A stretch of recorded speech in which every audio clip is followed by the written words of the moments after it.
You've probably noticed it. A man who spent 40 years waking up at 5 a.m. for work suddenly starts sitting quietly on the porch in the mornings with a Bible beside his coffee. A woman who never talked much about faith when she was younger now quietly prays before bed every night. Someone who spent most of adulthood focused entirely on work, bills, raising children, and surviving life slowly becomes more spiritual with age. And modern culture has a very simple explanation for this. Fear. People get older. They realize death is coming, and they retreat into religion for comfort. That's the modern narrative. But honestly, that explanation feels shallow, because it completely ignores something psychologists, sociologists, and historians have spent decades discovering about human beings. Faith often grows stronger with age, not because the mind weakens, but because life finally becomes deep enough to force certain questions into the open. Questions younger people can postpone for years. Questions busy adults can temporarily outrun through work and responsibility, but eventually the noise quiets down and the questions remain. To understand why this happens, you first have to understand something strange about being human. Human beings are the only creatures on Earth fully aware that one day they will die. Not abstractly, not theoretically. Personally, every person eventually reaches an age where mortality stops feeling philosophical and starts feeling real. Parents are gone. Friends begin disappearing. The body changes in ways that can't be negotiated with anymore. A doctor says something during an appointment that quietly stays in your mind afterward. And slowly, without anyone announcing it, life begins changing shape. Psychologist Greenberg spent decades studying how awareness of mortality affects human behavior. His research found something profound. Most human beings spend their entire lives quietly managing the psychological weight of knowing life is temporary. Not dramatically, not consciously every moment, but underneath almost everything we do. And here is what becomes important with age. When people are young, life itself distracts them from mortality. Careers, dating, children, bills, schedules, goals, there's always another task demanding attention. But later in life, something changes. The distractions slowly disappear. The children move out. Retirement arrives.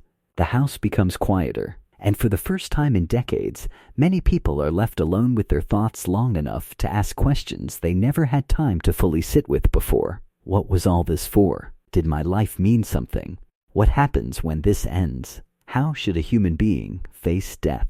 Modern culture often interprets these questions as weakness, but they may be some of the most psychologically mature questions a human being can ask. There's another thing happening too.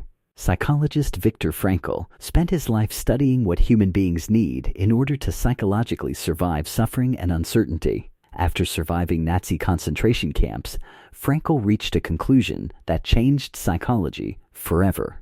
Human beings do not simply need pleasure or success. They need meaning. A reason to continue. A reason suffering matters. A reason existence itself matters. And for most of adulthood, people unconsciously receive meaning through structure. Work provides it. Raising children provides it. Responsibility provides it. You wake up because people need you. Your schedule gives your life shape automatically. Then one day retirement arrives, and many people experience something they never expected. Not freedom, emptiness. The structure that organized life for 40 years suddenly disappears. No alarm clock. No workplace, no children needing constant attention, and the human mind, which still desperately needs meaning, begins searching again. That's one reason many people move closer to faith later in life. Because faith offers something modern productivity culture often cannot. Meaning that does not depend on usefulness. Meaning that survives aging. Meaning that remains even after careers end and bodies slow down. Here is where history adds something important that modern culture consistently ignores.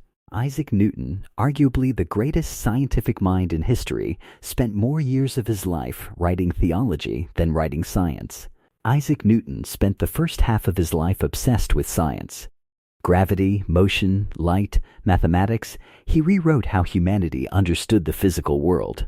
Then, something shifted. The second half of his life, he became obsessed with something else entirely. God, scripture, theology, prophecy. His theological writings actually outnumber his scientific works by volume. The same mind that unlocked the laws of the universe spent his later years wrestling with questions those laws couldn't answer. Not because he lost his reason, because he gained enough experience to understand what reason alone couldn't reach. And honestly, if you've ever sat quietly with an older person of faith, you may have noticed something modern culture struggles to explain. Peace. Not excitement, not constant happiness, something calmer. A man quietly reading scripture in the early morning light. A woman sitting silently in church after losing half the people she once loved. An older couple praying together before sleep after surviving decades of ordinary life together. From the outside, modern culture often sees this as retreat, but for many people, it feels more like grounding, like finally standing on something stable after decades of noise. There's one more layer modern society consistently overlooks. Faith is not just belief. For millions of older people, faith is community. And community becomes critically important with age. Sociologist Robert Putnam at Harvard University spent decades studying social connection in modern society. His research showed something alarming. Modern life has become deeply isolating, especially for older adults. People retire and suddenly lose entire social worlds without realizing how much they depended on them. Coworkers disappear. Daily interaction disappears. Routine disappears. And loneliness quietly enters the house. But religious communities often continue providing something modern secular life increasingly struggles to replace. People who know your name. People who notice when you're missing. People who show up when something goes wrong.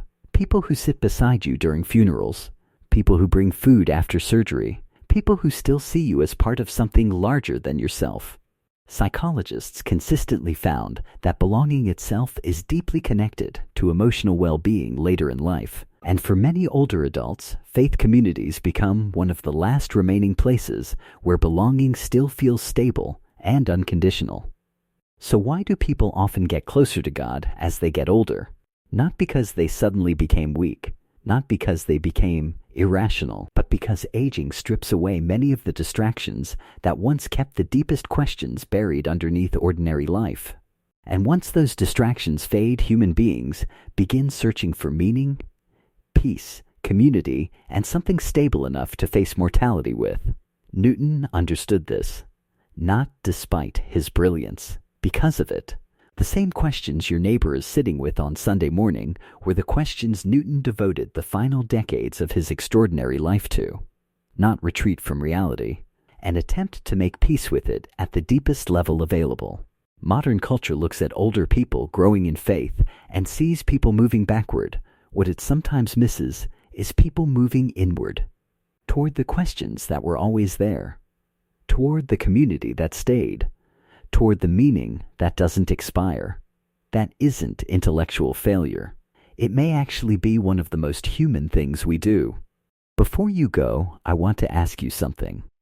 Has faith become more important, less important, or different for you as you've gotten older? And do you think people become more spiritual because of fear, or because life itself changes the questions we ask?